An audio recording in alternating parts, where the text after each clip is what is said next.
The views expressed on the following broadcasts do not necessarily reflect those of KHLT, Take 12 Radio, or our affiliates. The opinions on this show should not be considered as medical, psychological, or professional advice and are those of the host, co-host, and guest. Take 12 Radio and KHLT Recovery Broadcasting are not affiliated with any particular 12-step fellowship. Waiting for the break of day. Now here are your co-hosts, Marv R., Bruce H., and the Monty Man. Flashing lights against the sky. Giving up, I close my eyes. City cross lake on the floor. 25 or 6 to 4.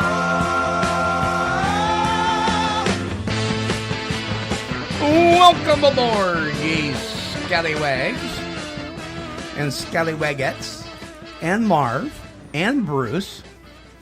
Yes, Chicago, 25 or 6 to 4. There was a rumor years ago that was all about taking acid. And it's not. Like a lot of the songs that we heard, Puff the Magic Dragon is about marijuana, and Lemon Tree is about spiking the punch at the senior prom, and 25 and 6 and 4 is about taking LSD. Actually, truth be known, Robert Lamb is the author of that song, and it was about spending too many hours in the studio recording. They would spend 16 hours at a time recording and go into 4 a.m. in the morning, and they would be going, trying to think, and should we do some more recording, and on and on and on it went, and then it morphed into this, it's about drugs. And what do you want me to do with all that information? I want you to know that it's not about dope. Oh.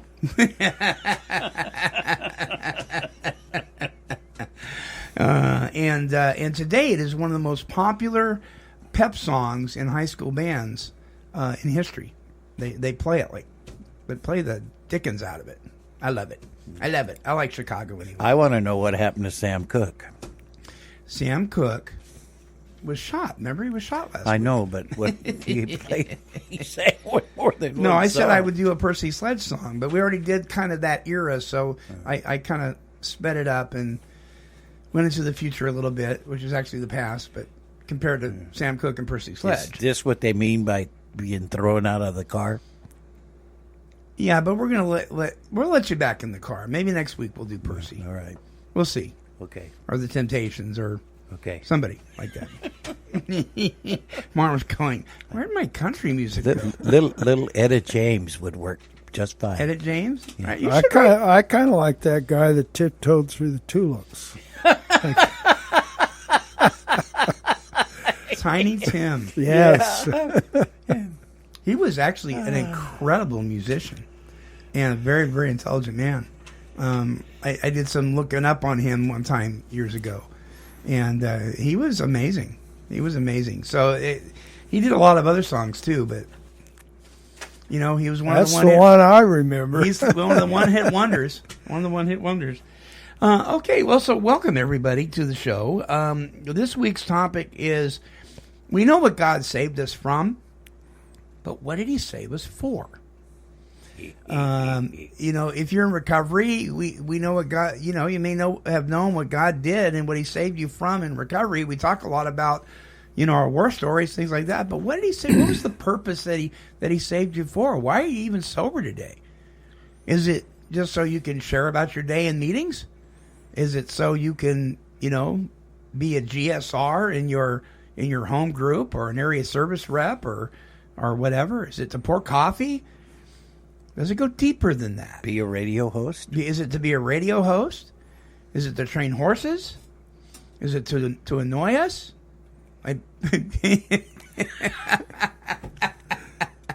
Maybe God saved you to annoy us.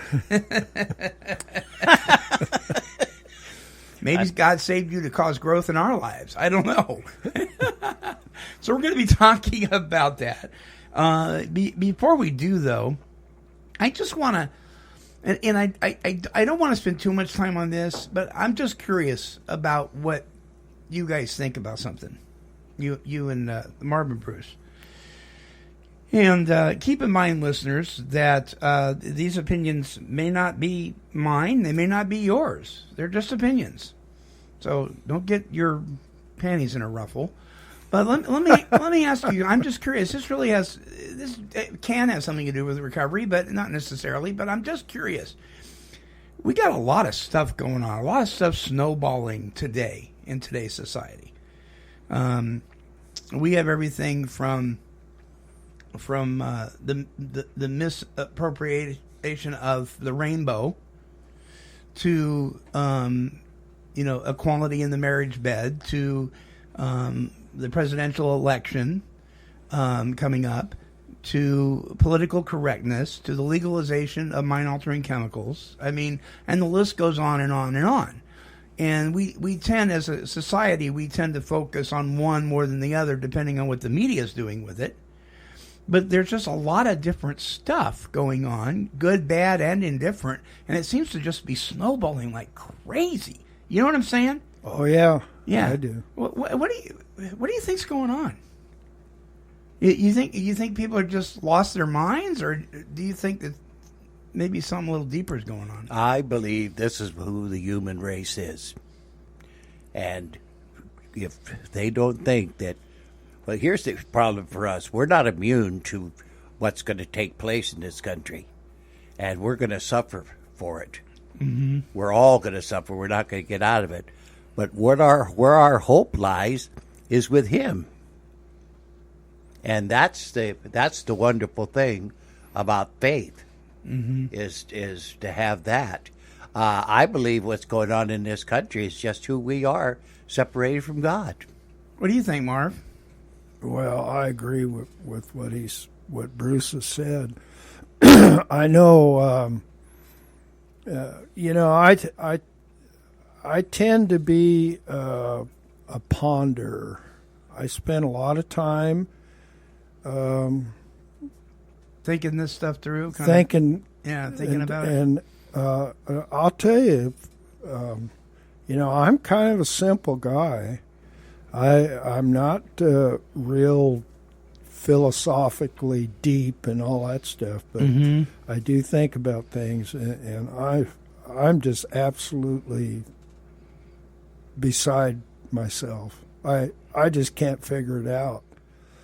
The kind of stuff that's going on in our world, in our nations, in our own country, it just boggles my mind. I just don't get it. What in the world is wrong with people? Mm-hmm. So, again, what Bruce said, I don't know when I did this exactly, but I made up my mind here a while back that, I just can't sit and think about these things, but what I can do is pray about them. Mm. Because that's the only solution at this point in time, and probably always has been. Yeah.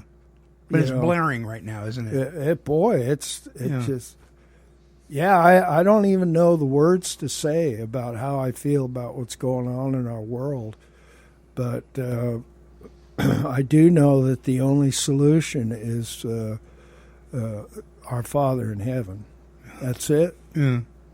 Yeah. And so a lot of it I take to Him. Yeah, part of our faith is believing in a sovereign God and that He's in charge. Mm-hmm. And even in this, He's in charge. I like to think of Job a lot when I see this and know that God was actually in charge there and had the devil on a leash, and he could only do what the Lord let him do, and then he used it as to His glory. Mm-hmm. So I think of that, and that's why I say we're not immune to what's going to take place, because He's not going to be mocked like that. There is a side of God's wrath. He'd take His hand off this country and just let us go and do what we please, and the price will be paid for that. Yeah, and He's done that before. If you look through Scripture. He's raised up countries to put Yeah. down other countries. Yeah. Even his own, Israel, his Yeah. own people. Yeah. Yeah. You see. So on Sunday, one of the things that Pastor Kelly was saying, and he wasn't minimizing the stuff that's going on. He wasn't trying to say any of it's okay, any of that. But what he said was, in a nutshell, was let your heart not be troubled, Yeah. because these things are going to pass, and God's got your back. But it's conditional. All things work together for good. For who? For those who love the Lord and are called according to his purpose. It's conditional. All things don't work together for good for those who do not love the Lord. It's conditional. But if you do, And by our standards, it's not that way with us either. For those of us that believe that we are, Right. saved and called according to his purpose. You see? that what's not now? Things don't look from a secular right. perspective like it's a good deal. That it's working together. Right, But right. I've seen people go through cancer and through other horrific things that happen to them, and they have been the best living examples I of know. God. Of God. I know. These people, not for one instant, did they lose their faith, and they just pulled closer, and you could see it, with your own eyes. That's wonderful. And I'll tell you what this does have to do with a person's personal recovery. We drank and used over things that were a lot less stressful than some of the stuff going on today. For sure. And if we're not careful, that story about the broken shoelace, right? If we're not careful, we could fall back in some old behaviors if we don't stay in fit spiritual condition. Didn't we learn that circumstances had nothing to do with our drinking? Exactly. And We tried to make it that way, Yeah, though, well, didn't that we? was one of the amazing things. And I'm not saying it didn't influence us, but we found out we drank because of what? Who we are. Mm-hmm. And wanting to satisfy ourselves. You see? Now, on the biblical perspective, I will say this too: that those of us who follow biblical principles, who have turned our will and our life over to the care of God, who live by or attempt to live by through His power, not our own, the guidelines that are in the Bible is very, very clear that we're not to condemn the world, but we are to judge each other. It's really crazy to expect. For instance, why in the world would I expect somebody who's a member of the Boys and Girls Club in Albany to follow the rules and regulations, guidelines, and principles of the Boy Scouts of America? They're not Boy Scouts. They're Boys and Girls Club members. Why in the world would I expect a non-Christian to behave like a Christian? But yet we do that.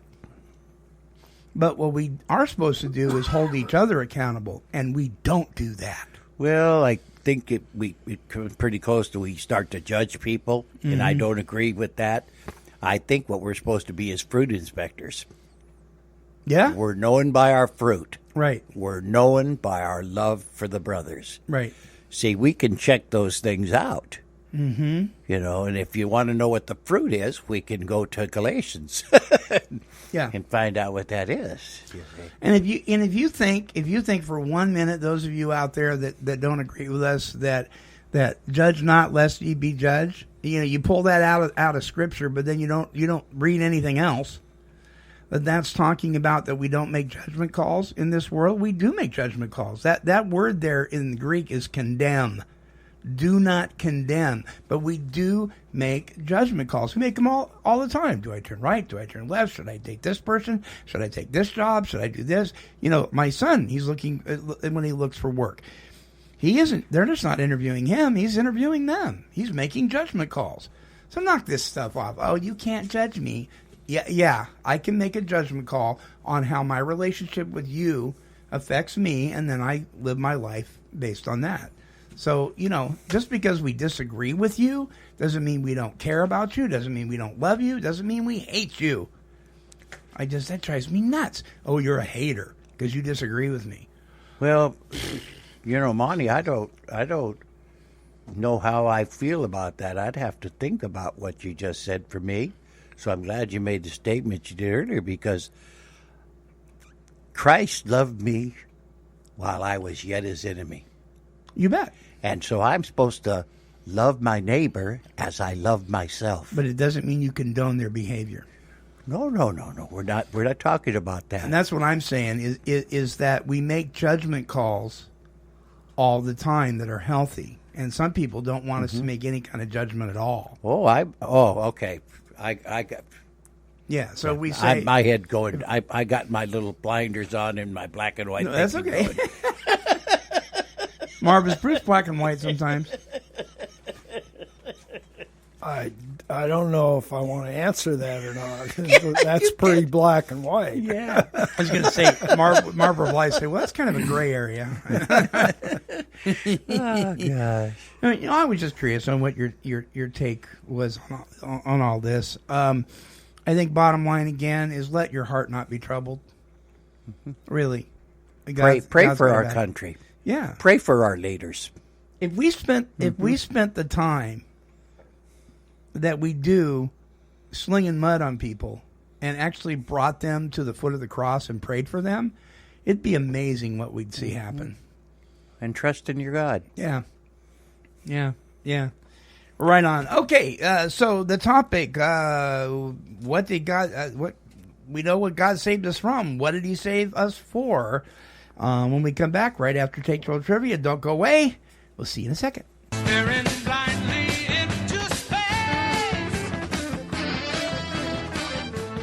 Getting up to splash my face. Hey, addiction is the #1 health crisis in our nation, but you can be a part of the solution. Save this date, Saturday, October 3rd, 2015. It's the 4th annual Hope Fest. His Grace is Enough for You in Prescott, Arizona at the Prescott Courthouse Plaza. Live music, local and national recording artists, guest speakers, community resource fair, food and vendor booths, and so much more. For more information, visit hopefestaz.com. Hey, look! Running around in the meetings, gobbling up gallons of bad coffee, flapping his gums wherever he can bring a smile to a hurting face. It's Slogan Man!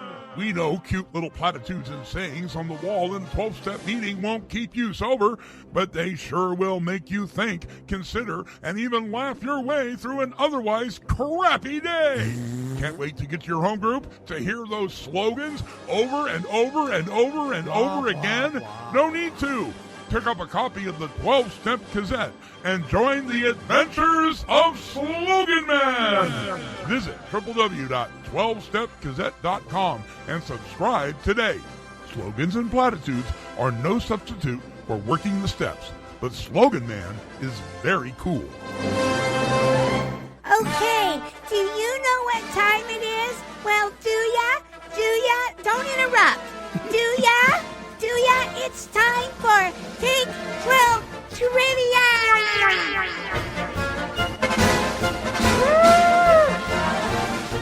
All right, Take 12 Trivia brought to you by Origins Recovery Centers. Visit them at originsrecovery.com. Little circus music because you guys are clowns. There you go. Are you ready? Oh, quit clowning around. we got 4 trivia questions and a bonus. Here's number 1. A honeybee must tap how many flowers to make 1 pound of honey? Oh, get out of here. Here's your choices. 1,000 plants, 8,000 plants, or 2 million plants? 2 million. 2 million? What do you think, Marv? 1,800 to 2 million? Little honeybee buzzing around. 1,000. 1,000? Well, Bruce is correct. It's 2 million. Yeah, a pound? That's a lot of honey. That's a lot of honey. Let's see what Bruce gets. That's a meat.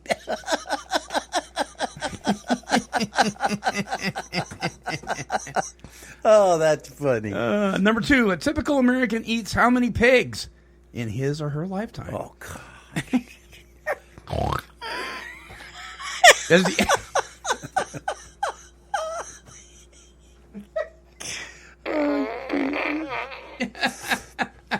Does he eat 8, or he or she eat 8, 18, or 28? How many pigs?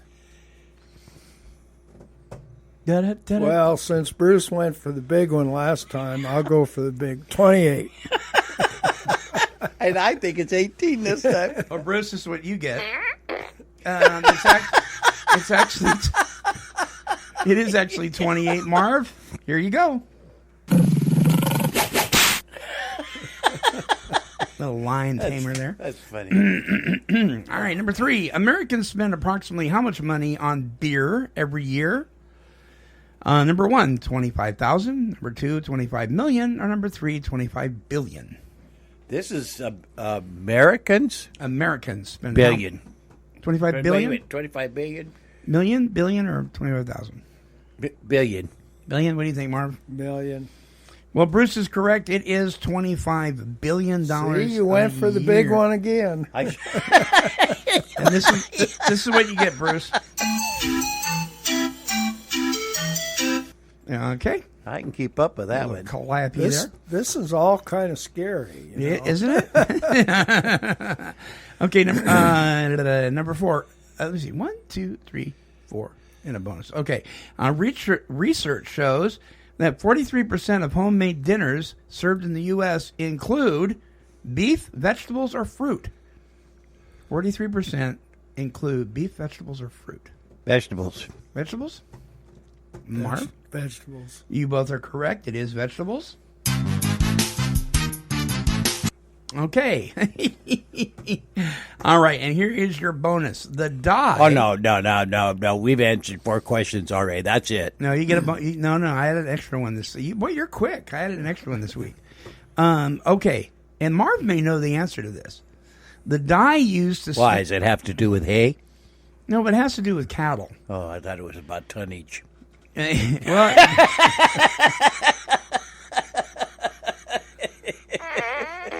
Okay.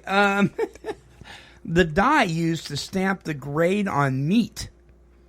The dye used to stamp the grade on meat is edible. It is made from what? Pomegranates, prunes, or grapes? Pomegranates. What do you think, Marv? Pomegranates. Well, you guys are both wrong. It's made from grapes. Grape skins, actually, is the little stamp. The grape skins? Yeah, they take the grape I skins. knew this. Yeah, that's a cousin to a pomegranate. Oh, oh my word. All right. We'll be right back with the topic right after this. Men, women, and their families experience tremendous pain and suffering due to the struggles they face from substance abuse and its co-occurring mental health challenges. They need to find a safe place for peace and healing. Therapia Addiction Healing Center was born out of a deep desire to provide that safe and powerful healing environment. Therapia exists to help people recover from addictions by developing and maintaining healthy, meaningful relationships with God, self, and others. To speak with an addiction specialist, call 1-855-652-4325. That's 1-855-652-4325. Or visit our website at www.therapia.net. Therapia Addiction Healing Center, restoring lives one step at a time. All right, we have returned. And by the way, zippity doodah. Let's see here. This is okay. Maybe I won't read that. That event has passed. All right. Well, if you made it out to Recovery in the Park at Monteith Park, and you came by the booth to see the Monty Man, thank you for coming by. So we won't be announcing that event because it's over. All right. The topic is, what did God save us for? We spend a lot of times in our recovery circles, in our churches and places of worship, and with each other, talking about our personal stories, our testimonies of what God saved us from, what our recovery helped to save us from. And this really can be applied to anybody, not be in recovery for this. And we talk about, God delivered me from this. He guided me into the rooms of recovery because of this and that and the other thing. And so we hear that. We hear about the malady. We hear about what he's saved us from, what recovery saved us from. But what is the real purpose behind this? What did he save us for is my question. And I want to bounce this off you guys, and then I'll share my take on it. But who wants to start? I'll start. Okay, Bruce. Only because I like to talk so much. And, it's called different. There's that. Your son did a real winner when he got that for you. What Bruce is talking about is my fart gun. So that's just, in my church, we call it discipleship, and that's what God saved me for, to do kingdomable work, to join Him in His plans and to disciple others, that they might go out and disciple, to do this, to help one another grow, and the wisdom and knowledge of who He is. And in Alcoholics Anonymous, we call it will. We're looking for His will and the strength to carry that out. It's called this spiritual experience that we have as a result, knowing that He's doing for us what we couldn't do for ourselves, and now we're looking for His will. And what we usually do is want God to join us in our plans or our will, and it's very hard to do. Sure. Strive for that, but I believe that's what it's basically saying, the same thing, what I was doing. And what that looks like, Monty, in each individual's life, I don't know. It could be they're polished while they're polishing their car, that they're just a good member of the community, and that they're friendly to their neighbors, and that sort of thing. With you, it could be your radio station. With Marv, it could be his horse training business and his ability to sing and communicate with cowboys. With me, I think God has given me this beautiful ministry to share what He's done in my life, that the hope that others might want to know Him. Mm-hmm. And I think that's what He saved us for, is that. I don't think it's anything else. It just looks differently. But are we doing kingdomable work? Are we looking to be more like Him, or are we just doing our own thing? Mm-hmm. And so it's a lot more than that, I would imagine. But you know what I'm saying. Sure. Sure. My ability to sit here in this booth and explain this, but I'm doing the best I can. Yeah. But it's looking for God's will and the ability to carry that out. Marv? Yeah, I was just looking around the room. It dawned on me you're going to call on me next.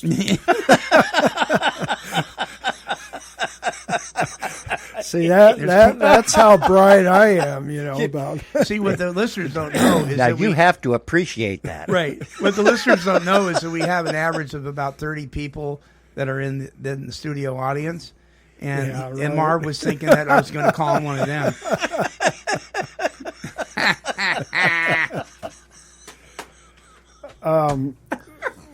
When you told me what the topic was going to be, I just, wow. I mean, there's so much that can be said. Mm-hmm.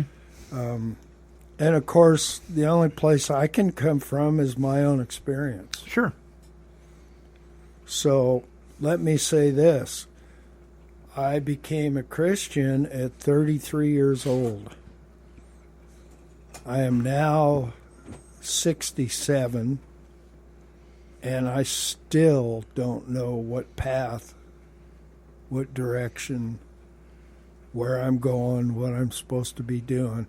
The only thing I know is that it behooves me, and I want to do this on a daily basis, to ask for direction, to have the insight to see doors open, to do God's will. But what's happened, and most people, the so-called normies that have been Christians for 30 years, Yeah. from what I see, and this isn't a fact, by the way, it's just what I see, their lives are a lot more orderly, it seems like, than mine. Seems is a big word, isn't it? Yeah. Yeah. But I hear what you're saying. So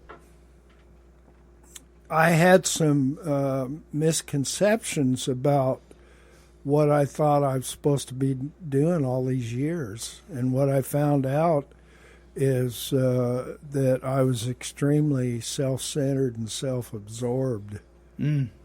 Although there are bright spots in those years where I believe the Lord has worked and somehow or another has caused me to maybe be of help to somebody. But I realize today more than ever that I was off base. I was missing the mark. I was doing what I wanted to do. And because of that, it's been a lot of grief. Sure.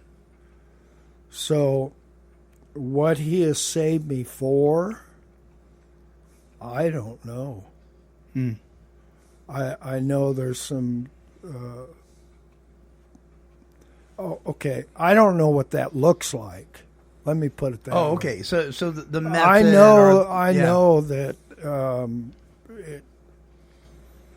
that I'm supposed to honor him in my life. And I know that there's people asking the same kinds of questions that I have been over the years, that maybe, possibly, I can help with direction and stuff like that. But what all of that looks like, I'm not sure. Yeah, how the pieces kind of fit together and all. Yeah. You know what the outcome's supposed to be, but you don't quite know. And I don't think any of us really do completely. I mean, No. I remember somebody asking me years ago when I was in college. They were just very confused, and they said, "I just don't know what God wants me to do." Well, Monty, we never thought that we'd be sitting here Oh, heavens no! doing this, and I hope that there is something in this and in this broadcast that would be what God has saved me for. Sure. That I think that we can put it 100 different ways, but are we supposed to be this light in the darkness? Are we supposed to be an example? Yeah. Are we supposed to show this love that Christ did for us to others? How is this, and how does this look, like Marv say, in our lives? And I don't think we know that answer, until it takes place. Well, this guy says to me, he's Well, the thing about that, I'm sorry. No, go ahead. The thing about that is to have the ability to have the faith that we know it's going to take place. Yeah. Good point. Yeah. Yeah, good point. You bet. So this gentleman says to me years ago in tears, he said, "I just don't know what I'm supposed to do. I thought I did, but I just don't know." And the only thing I could think of, because I wasn't really sure what I was supposed to do either, was to tell him that, the Word of God tells us that God wants to give us the desires of our heart. Confusing. And of course we know that if God is ultimately our goal, that the desires of our heart will match up with His will for us. And so I said to him, I said, well, let's say you wanted to be a fireman. Go be a fireman. If you are focused on the Lord, if you have a daily walk with him and you're leaning on him. If that's not what he wants you to do, he'll gently move you over. I said, but don't go work for the San Jose Fire Department. Go work for God at the San Jose Fire Department. You want to be an engineer for the city. Go work for God as an engineer for the city. What is it you want to do? I think a lot of times we're waiting for lightning. God, show me what it is. What job should I take? What ministry should I be in? This is where I think this is wrong. That we're putting too much emphasis on what it is instead of on kingdom work. Well, no, that's what I'm saying. Yeah. That's exactly what I'm saying. Yeah. So who cares what it is? If that's what you want to do, go. If you want to be an artist, go be an artist. But go there working for God. And instead of worrying about the details of what that looks like, go there representing God. So there you go. Yeah. So this is what, and some people are. I mean, and I told this to somebody years ago in my 12-step fellowship, and they didn't like it. I said, look I don't believe for 1 minute that God guided me into my 12-step fellowship for the sole purpose of getting sober. I don't believe that for a minute. I don't believe that I could do what God wanted me to do if I was drunk. So we had to take care of that first. But I believe that the reason that he got me, that he, through this step process, that God worked and got me sober, and the reason I stay sober today is ultimately because he wants me to be in a position where I can more effectively be a witness for him. Mm-hmm. And this person asked me, what do you mean by that? And I said, I believe that my position in this particular 12-step fellowship is to be a light to people, to draw them to Christ. Oh, no. You're supposed to be giving away the message of the 12 steps. And I said, what is that message? A lot of people don't know because they haven't read the book. And so I believe very strongly that this has very little to do with sobriety and being restored to sanity, and has much more to do with what the ultimate purpose of God is in my life in these circles. Yeah. And so God saved me from a bunch of stuff, but he saved me for what you said, kingdom work. Yeah, I believe that it's, for the first time in my life, I was just, like Marv used this selfish and self-centered aspect of it, and I think he's absolutely right. It's what I could get or con people out of in my life, and I was like a fish out of water, just flapping on the boardwalk, just bouncing all around. Yeah. I mean, really, that was the way it was. And I come to Alcoholics Anonymous, to his 12-step program, did those 12 steps, and formed a relationship that gave me purpose and direction. Mm-hmm. Now I have purpose and direction. Mm-hmm. Now I don't do it all too well. Some days I don't want to do it at all. You see? Yeah. I want to give in to my flesh and my worldly deeds, or I'm more concerned with this world and my circumstances and what's going on than I am with my relationship with God. See? And it's that time when he nudges me or bangs me or slaps me with the old 2x4, like people say, get my attention, that one more time I want to please myself instead of working for him who created and saved me. Mm-hmm. And I don't want people that are not Christians to misunderstand what I said. Does that mean that I am called to sit in a 12-step meeting and preach Christ crucified and resurrection from the dead? I don't know. I know so far that has not been the case. But what I am to be is I am to be an example of Christ crucified and resurrection from the dead. And how can I do that if all I'm doing is arguing with you in a meeting about stupid little stuff that really doesn't amount to a hill of beans, and not sticking to the main focus. I mean, this whole thing about attraction rather than promotion has been totally misunderstood. But I will say I understand the heart behind it. If we are not attractive for God, then why would people even approach us? Mm-hmm. Can I give a concern of mine about the 12 You steps bet. in Christianity? A lot of people think that because this is these 12 steps and that somehow I'm adding to God's grace that we don't need those.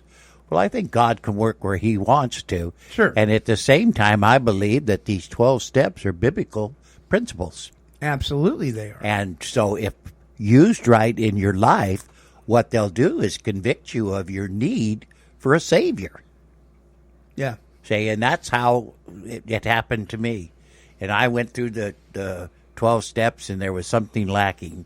And what I had to do was go back to step 3. And then I gave myself over, my will and my life, to the care of Jesus Christ as my Lord and my Savior. Mm-hmm. I gave myself to him.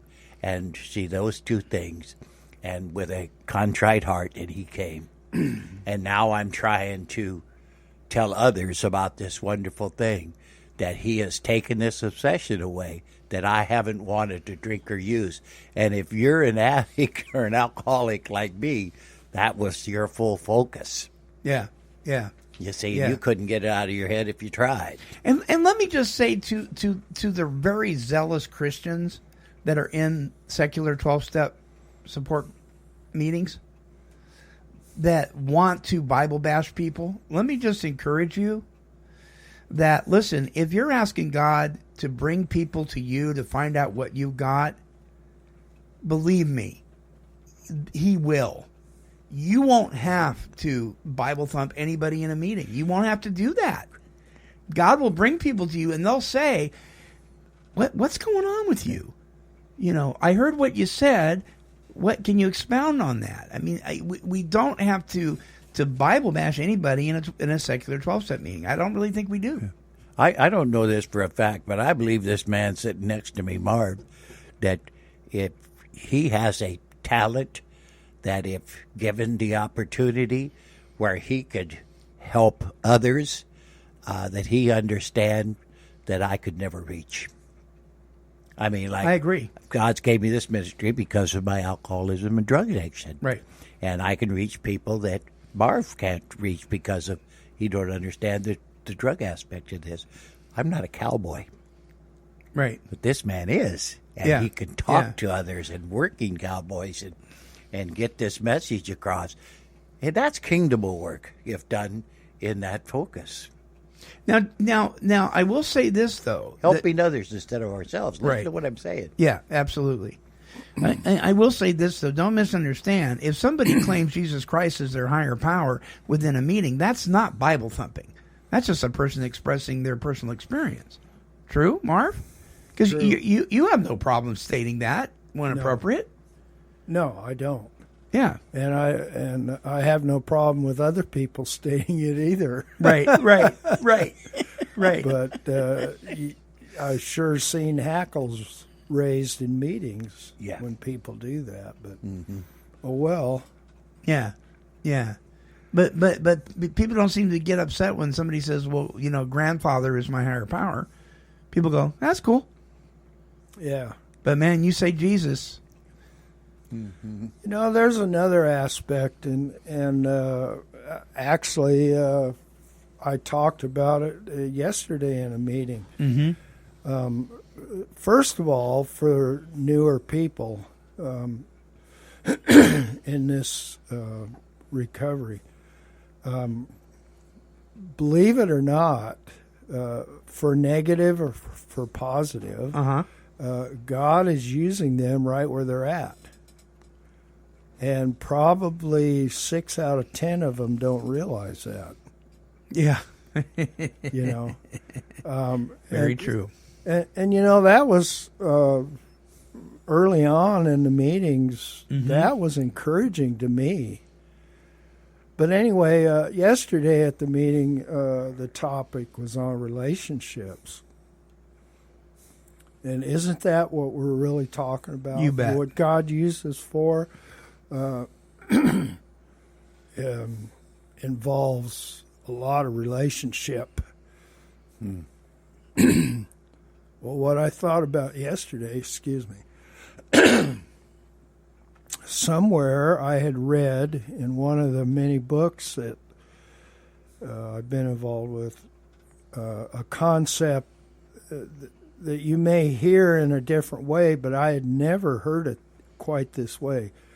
And it was about a man and woman relationship, actually. The guy said it is part of the responsibility in a wife and husband relationship for each other to promote the other's spiritual gain. That's not the exact words. I'm trying to fish in my head right now. But in other words, part of the responsibility in a relationship is for each person to promote the other's spirituality. Well, after the meeting, and I went home and I'm sitting under the shade tree pondering like I do, it occurred to me, wait a minute. That's not just for that type of situation. That's for everybody.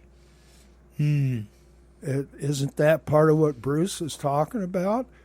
That we promote spirituality in other people for their gain. Paul in Philippians says, consider others as better than yourselves.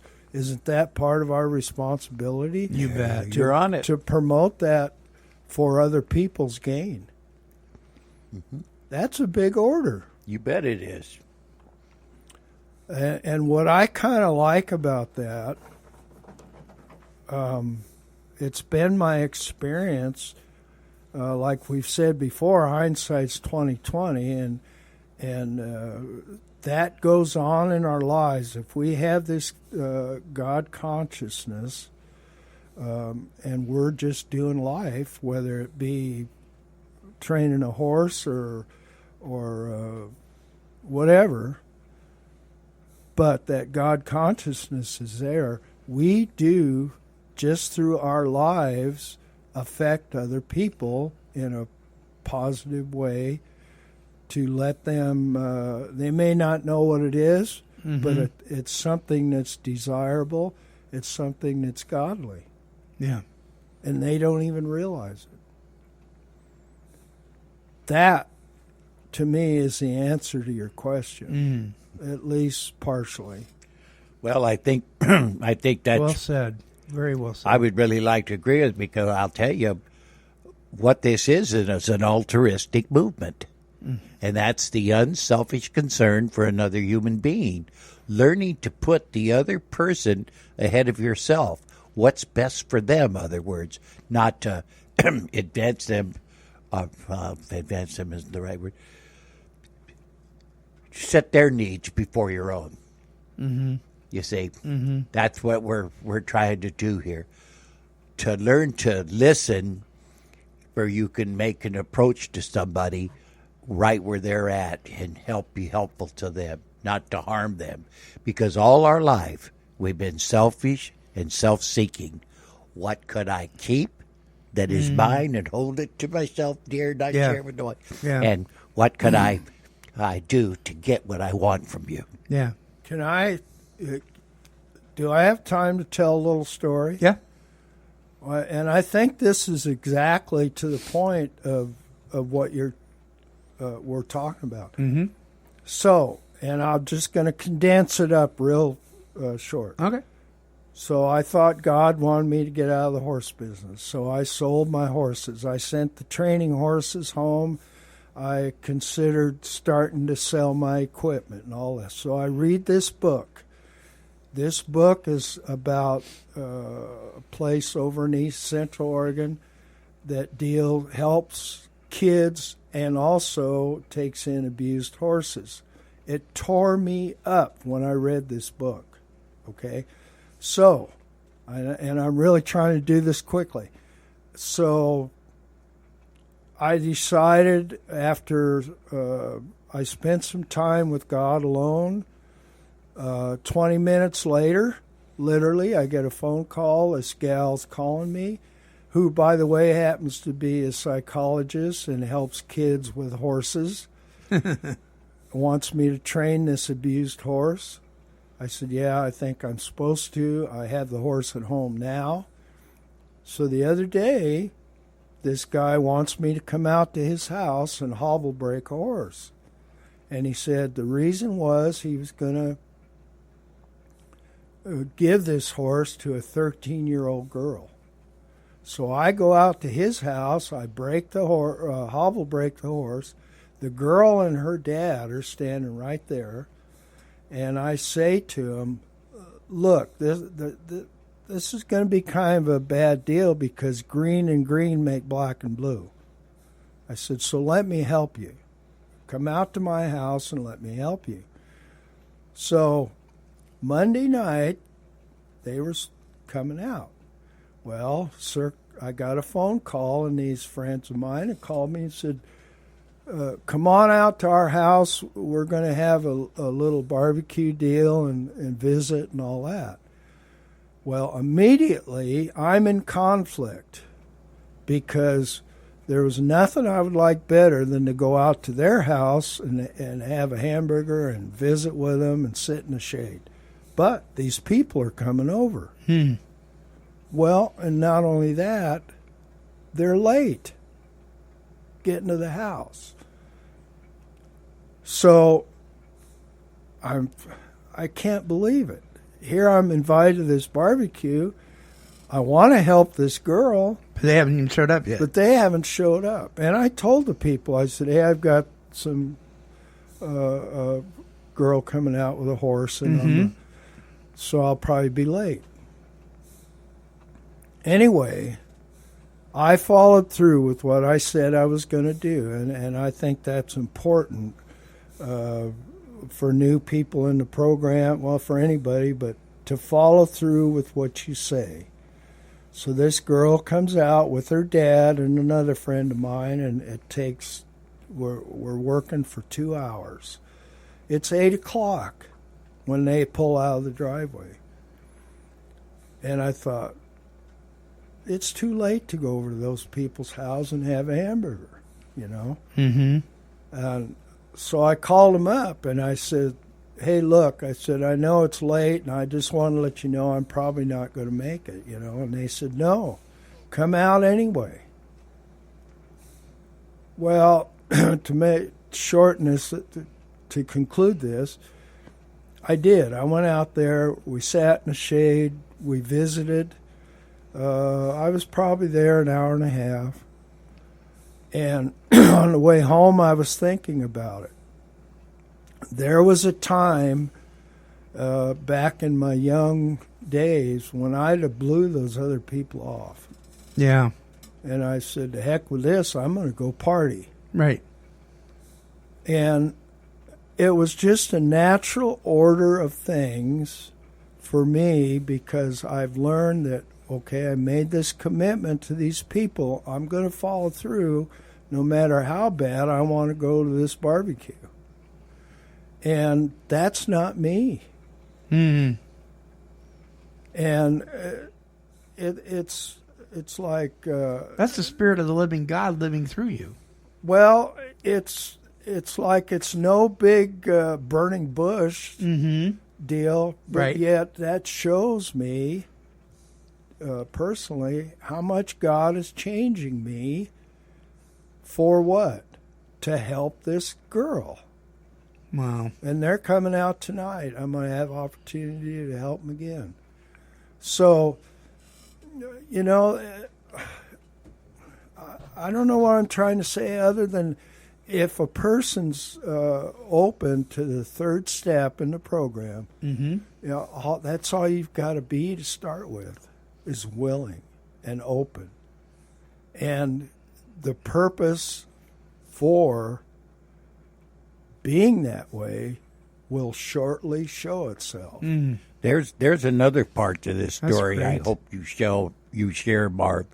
Well, I didn't About want- wove in the middle of all of this is some phone calls and some things about working with abused animals, horses, and children. You know, that I think is a real loud shout in Marv's life that he should investigate or be open to, and we've talked about that. Yeah, because you were I'm done, Yeah. right? Yeah, and that's And now the things are just like going, wah! that's the other part of the story. God is sort of telling me, I don't want you to get out of the horse business. I want you to change directions. Because before it was all about being a big shot horse trainer. You know, this ego, self-centered stuff. It was all about so much money a month to train your horse, and Right. look what a good job I did. Right. You know, and I come to an end on that, Yeah. to where it was no longer satisfactory. So he just said, "No, I don't want you out of the horse business. I just want you to change directions." Yeah, there's been a few phone calls and a few things that's happened that's more than I think just coincidences. They've been And confirmations. to for you. say, Yeah. hey, come look at this and let's, Yeah. you know what I mean? Yeah. And maybe we'll see, you know. So we're almost out of time, and I thought it was really interesting that in the book, the 24 Hours a Day book, the little black book that Hazelden puts out, that unfortunately AA kind of discounted some time ago and kind of pushed it aside, and I think that was a mistake. But having said that, there's a piece in here for July 6th that really falls into line with what we've been talking about. And because there are people listening right now that are saying, I just don't see me being used of God. I just don't have anything to offer. I just don't, maybe they're new. Maybe they've been around for years and they're still feeling that way. I don't deserve it. I'm not worth it. Right. Stuff like that. So listen to this. This is July 6th. This is the meditation for the day. It says, ask and you shall receive. Never let yourself think that you cannot do something useful or that you will never be able to accomplish a useful task. The fact is that you can do practically anything in the field of human relationships if you are willing to call on God's supply for strength. The supply may not be immediately available because you may not be entirely ready to receive it, but it will surely come when you are properly prepared for it. As you grow spiritually, a feeling of being plentifully supplied by God's strength will possess you, and you will be able to accomplish many useful things. I've been there. Feeling like I'm, what's it all for? Kind of thing. Am I really making a difference? And I've been at that place that says, I don't think I am making a difference. I don't think I'm worthy. I don't think I'm this. I don't think I'm that. And just beat myself up thinking that God will never, what I know what he saved me from, but he certainly didn't save me for anything. Mm-hmm. And that's a lie straight from the pits of hell. God saved you for some marvelous things. He's got a plan for your life. And believe you me, it is a marvelous plan. He created it. If God can take a 60-year-old man like me and take his greatest defect, which is drug addiction, and turn it into his greatest asset, to win the confidence of another addict, that he might tell him of this good news. Yeah. I mean, think about what I'm saying. Yeah. God did this. Yeah. Not Bruce. Right. Yeah. Yeah. I hear you, buddy. I hear you. That's a heck of a thing to be able to pass along to other people. So here's my last thought. And I want to say this. I read this morning and I absolutely loved it. It's an old Mexican proverb. It said they tried to bury us, but what they didn't know was we were seeds.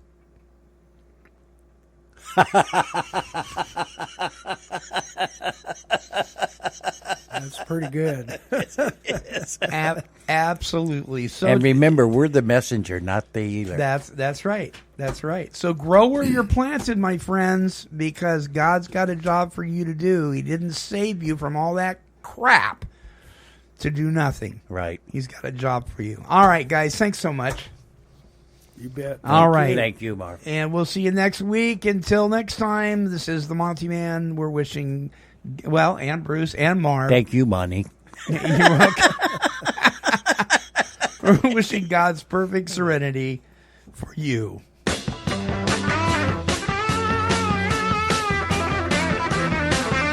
This has been a broadcast of Take 12 Recovery Radio and KHLT Recovery Broadcasting.